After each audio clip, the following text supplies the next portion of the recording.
I was born in the mid-20th century to conservative American Jewish parents. On my 13th birthday, my parents offered me a choice, a big party with my friends or a trip to Israel. I chose the party, a decision I would later be deeply grateful for. Looking back, it could have changed the entire course of my life. Growing up, we kept kosher, observed the Sabbath, and regularly attended Friday night services. I remember chanting, "Hear, O Israel, the Lord our God is one," words that echoed the oneness of God and were the foundation of everything I believed in. But everything began to shift when I was 14. That was the year President Kennedy was assassinated. It shook something inside me.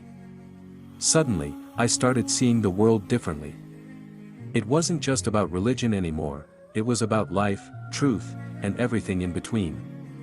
My journey took me from college classrooms to a small communal farm in Tennessee, where people were just trying to live honestly. But I didn't stay long. Eventually, I found myself drawn to a monastery, and I lived there for 3 years. I wore the robes, carried the cross, studied the Bible with intensity, but the contradictions began to stack up, and the sense of fulfillment I was searching for never came. Leaving the monastery, I turned to meditation. A young boy from India once told me he could teach me how to connect with the energy that moves the universe, the divine force behind all life. I devoted myself to that path for a while, practiced deeply, and had some powerful experiences. But even then, something felt off. That inner voice whispered again, "This isn't it." Years passed. I got married, had children, and worked in corporate America. Outwardly, life seemed normal, but inwardly, the search never stopped. Then, around the age of 60, my son came to me. He reminded me how I had always been a seeker, always questioning, always searching for what was real beyond the headlines and distractions. He said, "Dad, look in the Bible and the Gospel. You'll find Muhammad there." I prayed. I opened the book. And something extraordinary happened. The words seemed to leap off the page, three-dimensional, glowing. In Deuteronomy 18 verse 18, I read about a prophet like Moses, who would speak only what God commanded him. In John 16 verse 13, Jesus spoke of the Spirit of truth who would come and speak nothing of his own. Then I read Deuteronomy 33 verse 2, describing the light of revelation rising at Sinai, glowing over Sa'ir, and blazing at Paran, which I later discovered was the ancient name for Mecca. It all connected. It all made sense. It was never about converting. I wasn't looking for a new religion. But suddenly, the path was lit before me, and I could no longer turn away. Everything I had been asking since the age of 14, everything I had questioned through decades of spiritual searching, it all came full circle. My understanding of the world, of history, of faith, of purpose, it all clicked. Islam wasn't something I was dragged into. It was what I had been unknowingly journeying toward all along. Taking my Shahada felt like walking through a door into fresh air. A new beginning. I was told that in that moment, every sin I had carried was erased, that my past was rewritten with mercy, and my soul started anew. And even though I didn't hear a literal voice, there was a presence, a silent, undeniable confirmation that said, "This is what you were looking for." It wasn't dramatic. It was peaceful. It was the moment everything finally made sense. Abu Mujahid didn't realize the full truth of Islam at the moment he took his Shahada. That realization came later, in a way he never could have anticipated. He remembers holding the Quran in his hands when something extraordinary happened. Tears didn't just roll down his cheeks, they flew from his eyes like birds. At the same moment, he felt something within his chest. It was as if his ribcage opened like French doors on a balcony, and his heart burst, not from pain, but from joy. A kind of joy that overwhelmed his entire being. It was then that he understood, Allah had been with him every step of his life, guiding him patiently to this very moment. All the confusion he had carried for years, questions about the world, about life, suddenly faded. Everything made sense. When seen through the lens of Islam, the world became clear. But embracing that truth didn't mean the journey got easier. His family's reaction was mixed. Some cut off contact entirely, speaking only during occasional gatherings. Others maintained a polite relationship but avoided any conversation about religion. A few believed he had lost his mind. Some friends stood by him, others didn't. What struck him most was how few asked honest, heartfelt questions. Still, he believed a time would come when the world itself would provoke those questions in more and more people. He never once regretted becoming Muslim. Not even in moments of hardship. Sometimes, he would wonder why it took 60 years for Allah to guide him. But then he'd recall how even the children of Israel wandered for 40 years. Perhaps there was purpose in the delay. Perhaps Allah wanted him to go through certain experiences, so that later, he could use those very experiences to help others from different backgrounds.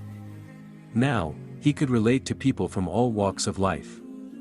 That, in itself, was a blessing. There were times, long before he knew Islam, when he felt Allah's presence in powerful ways. He recalled a chilling incident from 1971. He was hitchhiking on the Ohio Turnpike when a man picked him up. They drove together in silence for over 100 miles. Something felt off. When he asked to be dropped off and reached for his bag in the back seat, the man suddenly hit the gas. His hand was caught in the door handle, and he was dragged at 75 miles per hour. Then, as if by miracle, his hand came loose. He was thrown across the road, but time seemed to slow. He felt wrapped in light, safe and calm, as voices echoed gently in his ears, "Not yet, not yet." He stood up, gravel embedded in his palms, a cut on his chin, but no broken bones. That day, Allah protected him. Years later, on a rooftop in Miami, he was inspecting a 12-story building when a seagull startled him. He stepped backward, right off the edge. His body was already leaning into the fall when he suddenly felt a hand, not imagined, but real, pushing him back onto the roof. Once again, Allah intervened. Even after becoming Muslim, Allah continued to show him signs. He once made a dua asking for a pious wife, someone not attached to material things. In 2015, the community introduced him to a sister.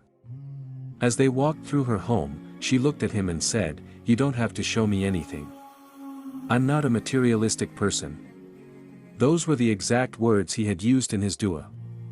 They got married. May Allah bless her soul, she has since returned to her Lord. But Abu Mujahid knows that marriage was Allah's response to his heartfelt prayer. Having been born Jewish, he often reflects on what success means for a Jew. In his eyes, it's about recognizing that the journey doesn't end with Moses, it continues. That they are only 2 prophets away from completing the story. To him, Islam is the natural continuation of that path. The example of Abdullah ibn Salam, a Jewish rabbi who embraced the truth and became a companion of the Prophet, resonates deeply with him. He sees Judaism and Christianity as labels, brands, but Islam is something deeper. It's not about identity politics. It's about submission, about returning to the truth. In his eyes, the highest achievement for a Jew is to arrive at Islam. He's also seen the many faces of Israel. Some Jews, especially ultra-Orthodox groups, are staunchly anti-Zionist and believe Israel has no religious right to exist as a state. Then there are those who support its every move, even the most violent and unjust. Still, there are others who speak up for the oppressed, including Palestinians. But those in power, political and military leaders, are carrying out a brutal campaign. It's not just war, it's genocide. Their vision is to expand Israel, to remove the people of Gaza and the West Bank, and to fulfill a plan known to some as Greater Israel, stretching from the Nile to the Euphrates. It's not just about territory. It's about global control, about setting up a centralized system that dominates politics, media, and perception. Their influence, especially in the West, is staggering. In the US, even speaking out against Israel risks being labeled anti-Semitic. Laws are being proposed that could imprison people for 20 years and fine them $1 million, for simply standing up for Palestine. The world is shifting, and it's frightening. When he imagines meeting the Prophet Muhammad, his heart swells with emotion. He says he would stand, of course. Then, he'd greet him with, Assalam O Alikum. After that, he'd simply say thank you. Thank you for your service to Allah. Thank you for enduring hardship to bring light to the world. Thank you for guiding us away from the confusion we were drowning in. And if given just 1 minute to speak to the entire world, he would begin with peace. Calmly, he'd say, there is no God worthy of worship except the one true God, the one who's keeping your heart beating right now, and mine. Muhammad is his final messenger, foretold by Moses, Jesus, and even ancient scriptures like the Vedas. He is the messenger for all of humanity. Then, he'd end with a simple invitation. Explore Islam. This isn't what you've seen on the news. This is your birthright. Come home. As the conversation came to a close, Abu Mujahid smiled gently. Jazakallah khair, he said. May Allah accept this effort from us, guide hearts through it, and make your work impactful. May you touch souls in ways you never imagined possible.